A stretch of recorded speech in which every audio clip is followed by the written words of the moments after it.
হযরত নূহ আলাইহিস সালামের জামানায় 40 দিনের বন্যা। এই বন্যার পরে জাহাজ যখন নেমে গেল, তখন তিনি মনে মনে ভাবলেন, আমি তো জোড়ায় জোড়ায় করে সমস্ত প্রাণীগুলি আর মানুষগুলি, কিছু কিছু মানুষ যারা ঈমান এনেছিল তাদের জাহাজে উঠাইছে, কিন্তু একটি বুড়ি আমার উপরে ঈমান এনেছিল আর আমি তার ওয়াদা করেছিলাম সাথে করে নিয়ে যাব, আমি তো তার কথা ভুলে গিয়েছি। অনুশোচনা এলো। জাহাজ থেকে নেমে চতুর্দিকে লক্ষ্য করলেন, মানুষ নাই, জনপদ নাই, সব শেষ হয়ে গেছে। পাহাড় পর্বত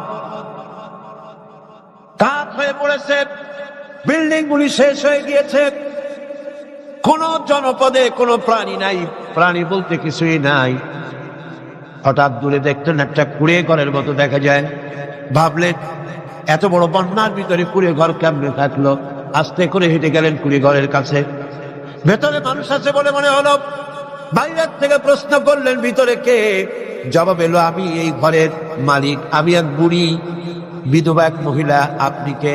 তিনি বললেন, আমি হচ্ছি এই জামানার পয়গম্বর হযরত নূহ আলাইহিস সালাম। বুড়ি বলছেন, আমারও ধারণা তাই।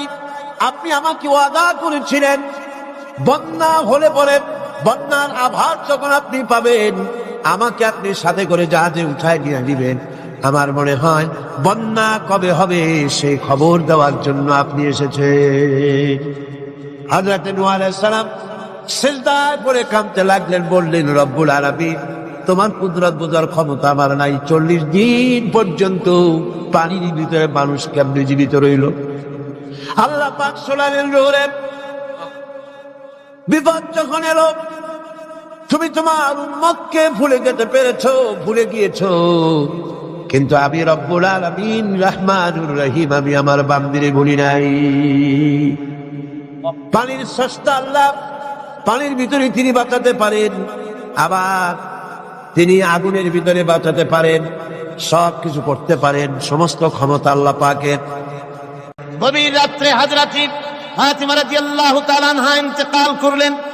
কিছু সংখ্যক সাহাবীদের কাছে খবর দিয়া অল্প সময়ের ভিতরে জানাজার ব্যবস্থা করা হলো। হযরত আবু যর গিফারী রাদিয়াল্লাহু তাআলা আনহু কবরের ভিতরে নেমে গেলেন। কবরের ভিতরে নেমে গিয়া হযরত আবু যর বলেন, রে কবর, তোর ভিতরে আজকে কাকে রাখবো? তুই কি তা জানিস নাকি? কোনো জবাব আসে না। হযরত আবু যর বলেন, কবর রে, তোর ভিতরে আজকে যাকে রাখবো তিনি হতেছেন হযরত ইমাম হাসান হোসেনের মা। বেহেশতের সমস্ত জওয়ানদের সরদার হবেন যারা, সেই দুইজনের মা তোর ভিতরে রাখবো, খবরদার বেয়াদবি করবি না। কোনো জবাব না পেয়ে হযরত আবু যর বলেন, ওগো কবরের মাটি,